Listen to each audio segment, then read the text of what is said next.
மிகவும் அமைதியான ஒரு கிராமத்தில் ஒரு நல்ல மனசுக்கார தாத்தாவும் ஒரு சின்ன குட்டி குரங்கும் ரயில் பாதையின் அருகில் ஒரு வாழை மரத்தை நடுகினார்கள். அவர்கள் தினமும் அந்த செடிக்கு அன்போடு தண்ணீர் ஊற்றுகிறார்கள். நாள்கள் கடந்து செல்ல அந்த சிறிய செடி மெதுவாக ஒரு பெரிய வாழை மரமாக வளர்கிறது.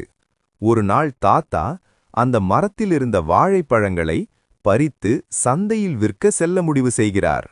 அவர் சந்தைக்கு போகும்போது அந்த குரங்கு வாழை மரத்தை காத்துக் கொண்டிருக்கிறது. அதே நேரத்தில் திடீரென்று அந்த ரயில் பாதையில் ஒரு ரயில் வேகமாக வருகிறது. குரங்கு பயந்து போனாலும் ரயிலை நிறுத்த முயற்சி செய்கிறது.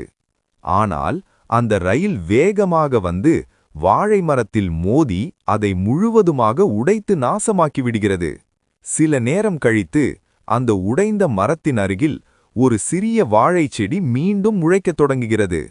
ஆனால் தாத்தாவும் குரங்கும் இன்னும் அழுது கொண்டே இருக்கிறார்கள். ஏன் தெரியுமா? ஏனெனில் இன்னும் யாரும் லைக் மற்றும் சப்ஸ்கிரைப் செய்ய